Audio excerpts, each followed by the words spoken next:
The bracelet on your wrist has the wrong last name on it. You notice it at 3:47 in the morning, 41 minutes after you deliver your daughter on a gurney in a hallway of a hospital. Your insurance does not cover, attended by a resident who has been awake for 19 hours and calls you hon because he doesn't have time to learn your name. Your daughter weighs 5 pounds, 11 ounces. She is breathing on her own. That is the only thing that went right tonight. The bracelet says the wrong name.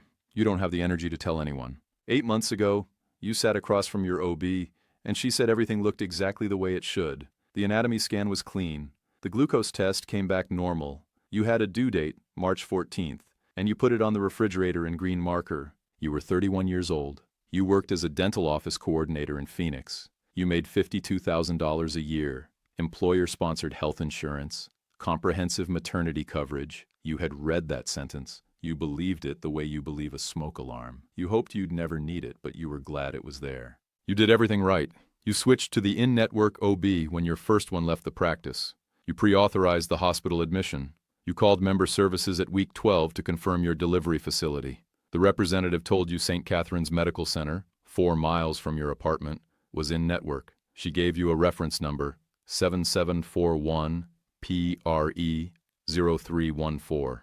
You wrote it in the folder. You didn't know yet that the reference number was for the wrong plan year, that St. Catherine's had been reclassified as out-of-network 6 weeks earlier when the insurer renegotiated its provider contracts, that the notification letter had been mailed to your old address, the apartment you moved out of 14 months ago, and returned unclaimed. You had done everything right. It starts on a Tuesday night in January, 34 weeks and 2 days.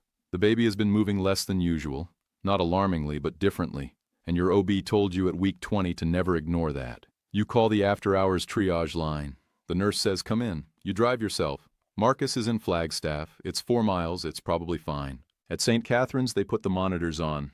The baby's heart rate is fine, but your blood pressure is elevated, 148/94, and the triage nurse flags it immediately. Preeclampsia protocol. They want to admit you for observation. You give them your insurance card. The admissions coordinator comes back in 12 minutes. She sits down in a way that tells you what she's about to say before she says it. St. Catherine's is showing as out-of-network under your current plan. They can treat you as emergency stabilization under federal law, but for anything beyond that, you'll need to transfer to an in-network facility or sign an acknowledgement of financial responsibility. You give her the reference number, 7741 PRE0314. She looks it up. The reference is valid, but it was issued against your plan as it existed in October. The network updated November 1st. She says she's sorry. She says it like she means it.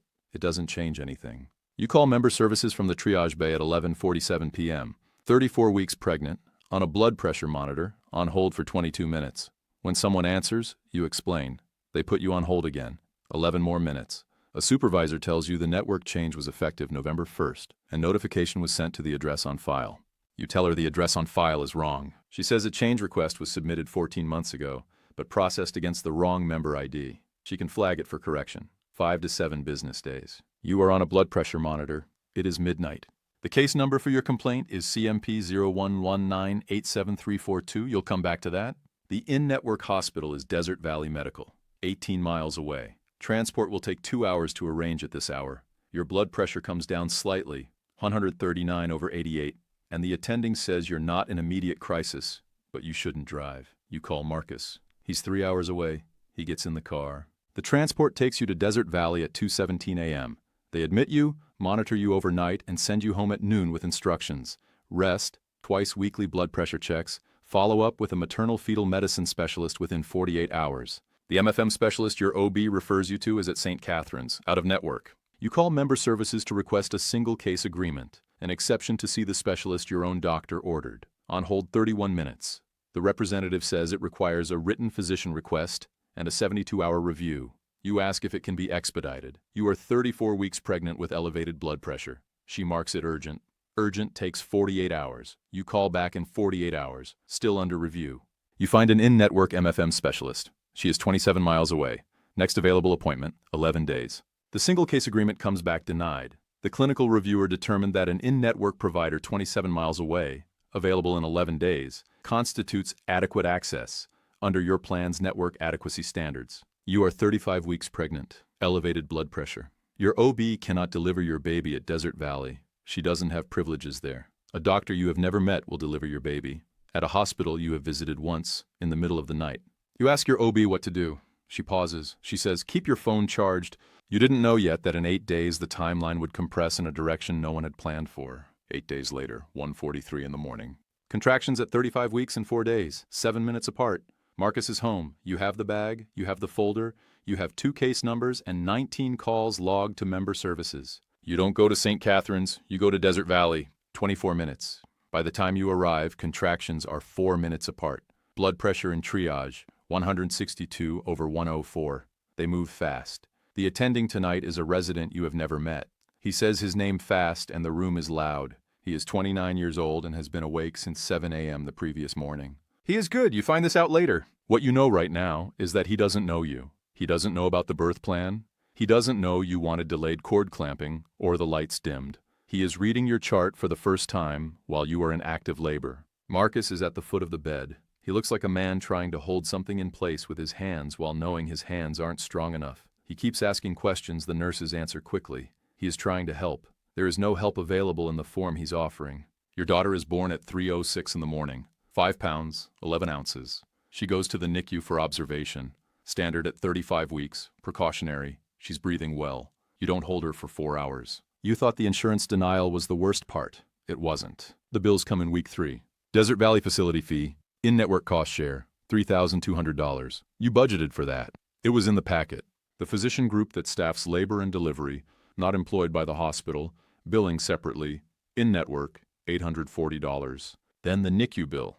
Your daughter was observed for 22 hours.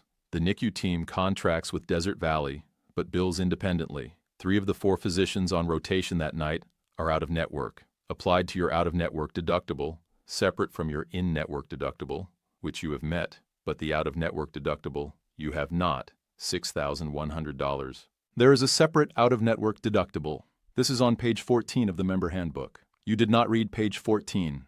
No one reads page 14 until they need page 14. Total by week 3, $10,140. The balance bill from the transport company, which St. Catharines arranged, which you did not choose, arrives in week 4, $1,870. $12,010. You have $4,100 in savings. Marcus goes back to Flagstaff 6 days after the delivery. His company won't hold the position longer. You have 12 weeks of unpaid leave. Unpaid. Your OB sees you at the 6-week postpartum appointment. She reads through the Desert Valley records quietly. She says, I'm sorry you were alone for this. She means alone without her. She means something that happened because of a network reclassification on November 1st. You don't cry in her office. You're not sure when the crying stopped feeling available. By month 2, the question wasn't how to fix the bills. The question was what was left. The insurer completed the address investigation in February. They acknowledged the processing error. They reprocessed your network notifications retroactively. The letter confirming this does not change any of the bills. The bills were incurred under the plan as it existed at the time of service. You appealed the NICU out-of-network charges. Denied, patients are advised on page 14 and also page 22 that independent providers within an in-network facility may bill separately and may not be in-network. You appealed again, externally. A state-assigned third-party reviewer, 45 days. Partial reversal. 2 of the 4 physicians reclassified as in-network equivalent. The adjusted amount, $2,900. You are still paying $2,900 for care your daughter needed at 35 weeks and 4 days, from doctors you did not choose, in a hospital your own OB could not follow you to. Marcus is back in Flagstaff. He comes home every 2 weeks. You talk every night, sometimes for a long time, sometimes for 12 minutes because the baby is up. He is the same person. You are not sure yet if you are the same person. That is not a question you have time to sit with. Your daughter's name is Nora. She is 10 weeks old. She is healthy. When she wakes at night, you pick her up, and she makes a sound that is small and specific, and is the only sound in the world at that moment. The birth plan is still in the folder. 2 pages, color-coded. She came at 35 weeks and 4 days on a beige gurney at 3:06 in the morning, and none of it applied, and all of it was true anyway. The way that the things you plan for someone before you meet them are always both obsolete and exactly right. Next week, POV, you become a widow at 41. Your in-laws contest the estate. You have 60 days to leave the house. If you want to be there when it drops, subscribe.